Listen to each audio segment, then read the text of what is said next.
I definitely think there's favorites, but there's a lot of craziness that's happened all year long. So like even though I've got favorites, I'm not confident in in anything, just because of how wild and inconsistent the season has been for so many people. So I think you can look at us as being a favorite. I think you can look at Chase, obviously, in my opinion, Ross Chastain. Um, I would say, us three probably, and definitely the Gibbs guys that are in the playoffs. There's a lot of tracks I think in the playoffs that suit their cars and setups very well. So honestly, I probably look at them as probably being the ones that can go out there and win. I think there's other teams that can do a better job of executing, but I think the Gibbs guys are probably got the fastest, best handling cars to go out there and really win in advance that way. Appreciate your time. Good luck this weekend. Thanks. Okay, our next question is going to go to Zach Sternalino. Go ahead, Zach. Hey, Kyle. You touched on this earlier, but just with your playoff history, there was only one other time that you were able to get into the round of 8 before the run you went on last season. So what do you feel like the biggest lessons are that you've learned throughout your playoff history that you feel like you can carry into this year to better prepare yourself? I think just not, if you win, that's great. But if you're not going to win, you just need to maximize your day and make sure you're finishing the races. I think finishing is the most important thing. If you can finish in the top 10 or 12 every week until at least you get to the round of 8, I feel like that's should be enough to get you in.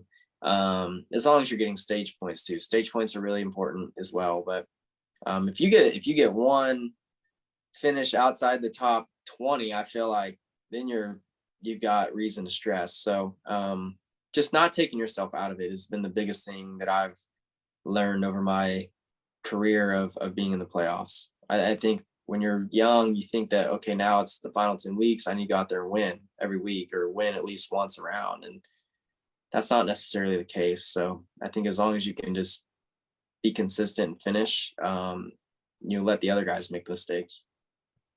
Homestead's also back in the playoffs this year. Is that one that you have your kind of calendar circled for as far as, just being hopeful that you can get back to victory lane? Yeah, sure. I really like Homestead. It suits me well, being able to run the top and stuff and search for different lanes of grip.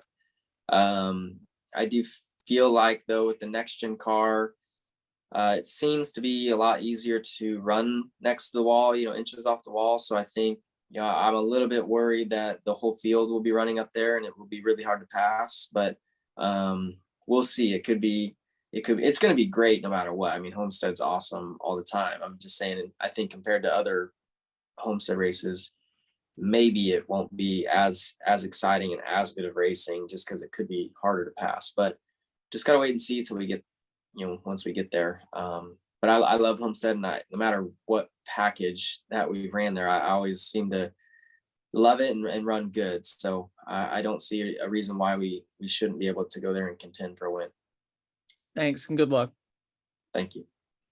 Okay, our next question will go to Chris Knight. Go ahead, Chris.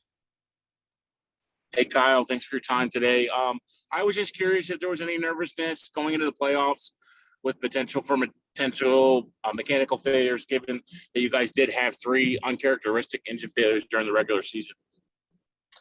I have not really thought about it until we blew up again this weekend. So now it's almost not most. Our other 2 engine failures were early on in the year, so I thought we'd had it all cured and stuff, and to have another issue pop up this weekend, which I think was a totally different issue than I've had in the other 2 instances.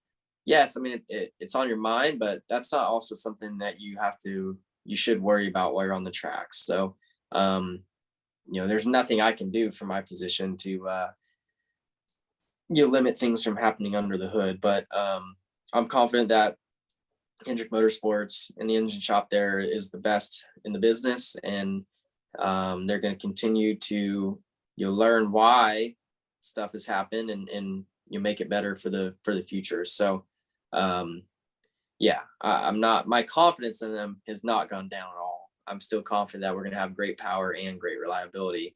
But yes, it's more on my mind now than it was, just because it happened, the week before the playoffs started. Great. Appreciate your time. Thanks, and good luck in the playoffs. Thank you. Okay, our next question will go to Jared Turner. Go ahead, Jared, with your question for Kyle. Hey, Kyle, thanks for being on the call. I was just wondering, what track or tracks personally give you the most cause for concern in these playoffs? Obviously, I think Talladega. I think the Roval's in that same round. So yeah, I mean, I think that's the round where us being the dominant team last year, it almost took us out. So that's the sketchiest round for me. As far as like a track that I don't do very well at, I would say Martinsville in that final round is a tricky one for me. But I think it's Vegas and Homestead, maybe that round. So those are two really good tracks for me. So hopefully if I do make it to the round of 8, we can have a great Vegas and Homestead and find ourselves in a little bit of a better spot once you get to Martinsville. But I think still, to me, that second round is the sketchiest. Mm-hmm. And just to follow up quickly, earlier you were talking about, several guys being in the playoffs for the first time. And I'm just wondering, does it worry you that some of these guys, particularly guys, I won't mention any names, but guys that have been prone to cause issues in the regular season, does it concern you with some of these guys being in the playoffs for the first time that they might kind of drive over their heads a little bit? No, not really. I don't. No, I wouldn't say that that I think about it at all. Because you're going to be racing with them anyways, whether they're in the playoffs or not, and they're still going to be hungry for wins no matter what. So I don't think it changes much.